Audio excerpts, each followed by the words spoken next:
వృశ్చిక రాశి వారికి నూతన ఆంగ్ల సంవత్సర ప్రారంభ మాసంలో ఎలా ఉండబోతుందో ఈ వీడియోలో సవివరంగా సంపూర్ణంగా తెలుసుకుందాం.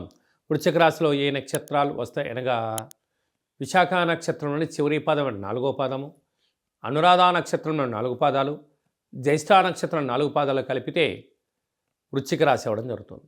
చాలామందికి పుట్టినటువంటి కాల సమయంలో డేటా బర్త్లో లేనటువంటి కారణం వలన పేరు యొక్క మొదటి అక్షరాన్ని అనుసరిస్తూ ఆ రాశిని తెలుసుకునే ప్రయత్నం చేద్దాం.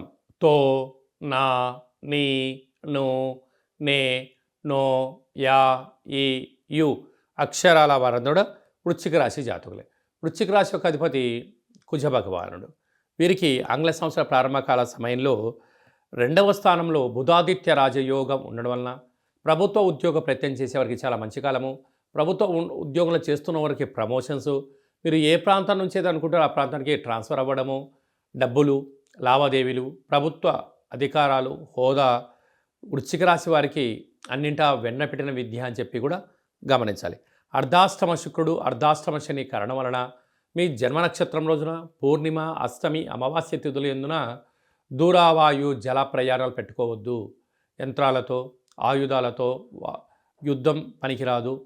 పై అధికారులతో, ప్రభుత్వ ఉద్యోగస్తులతో, పోలీస్ శాఖ, రక్షణ శాఖ వారందరితో కూడా వీలైనంత వరకు వాగ్వివాదం కూడా మంచిది కాదు అని చెప్పి గుర్తుపెట్టుకోగలగాలి.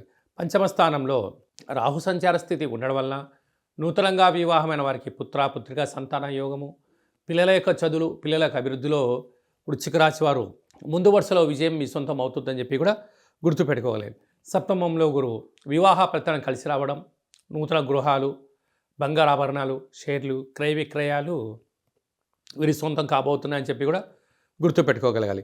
భాగ్యస్థానంలో కుజుడు సంచారం చేయడం వలన నీటితో, నిప్పుతో, యంత్రాలతో, ఆయుధాలతో, ధనపరమైన చిక్కులతో అన్నిటినీ ఇంట్లో వారికి ముడిపెట్టకపోవడం మంచిదని చెప్పి కూడా గమనించాలి. లాభస్థానంలో కేతు ఉండడం వల్ల రేపేం జరగబోతుందో ఈరోజు ముందే తెలుసుకునే శక్తి వృశ్చిక రాశి వారికి ఉంటుంది. ఇలాంటి కాల సమయంలో మౌనం, ధ్యానం, ఏకాగ్రత అవసరం అని చెప్పి కూడా గుర్తుపెట్టుకోవాలి. ఈ వీడియో మీరు చూస్తున్నారు అన్నట్లయితే కాళభైరవ స్వామి యొక్క ఆశీస్సులు మీ పైన ఉన్నాయని, కాళభైరవ స్వామి యొక్క సేవ చేసే సమయం ఆసన్నమైందని చెప్పి కూష్మాండ దీపము, అలాగనే విశేషమైన సేవారంగ కార్యక్రమాలలో కాళభైరవ స్వామి యొక్క సేవ మంత్రము, దీపము పెట్టేటువంటి సమయం ఆసన్నమని చెప్పి గుర్తుపెట్టుకోవాలి. కలియుగ కాలంలో నరదృష్టిని, శత్రు ప్రభావాలని, గ్రహ దోషాలని తొలగించుకునే ఏకైక శక్తి కాళభైరవ స్వామి వారు. కనుక కాళభైరవ స్వామిని స్మరణ చేద్దాం, కష్టాలకు స్వస్తి పలుకుదాం, ఐశ్వర్యానికి స్వాగతం పలుకుదాం.